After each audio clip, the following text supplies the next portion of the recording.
دای نیم را تی خیر به قربان ربی تیرا بشخونه ربی مراد تی بکه خدا خلقی تیرا دیو باب که خدا قیزم سیرفینات که دنیا آخرت هبرا که قیزم دنیا دا خرابی نیوینه خلقی تشیرو شیکر به تو قرکا خلقی دا یرفار دای قربان جونی تی خاطر تیرا بشخونه خدا مراد تی بکه تی بکه چاوی تیرا میستم چاوی زابیران میستم وقت جماعت تی کشتن صلات کم چاوی سیرتیف بیلتین سایمون کشتن راز میستم خواهی شیق زم راست بینه خواهی تیرا بشکنه خلقی تیرا دیو پاف که بای بای الله ایمانه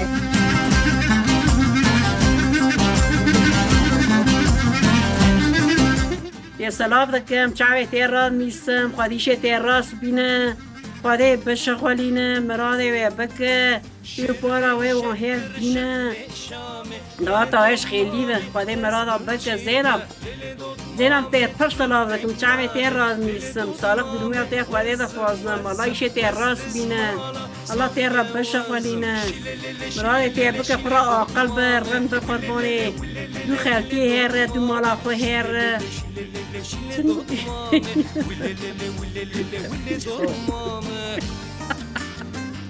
زینم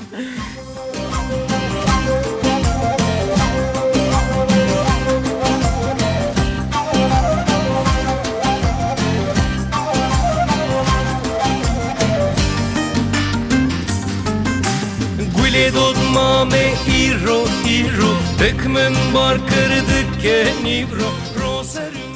سلام علیکم حرچه می دینمیست که بچکن چاوی اون راز میشه گش می بچکتره ولی شیوه راست بینه ولی اقبالا و بشغولینه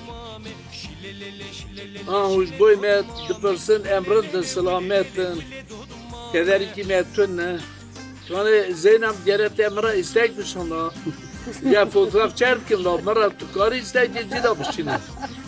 زینم پیاقین نیازی زینم پیاقین استیک بشینه از ورم کنه دعوت دا بولمیش ببم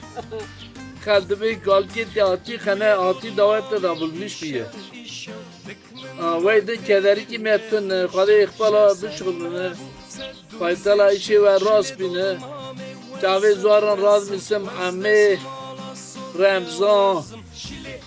ملیک اسماعیل گستان سلاف کم چاوی اون راز میسم خودیشی و راست بینه چاوی سرتیب راز میسم ایجالتن راز میسم هرچه که مدینه میشتر که چاوی گستان راز میسم خودیشی و راست بینه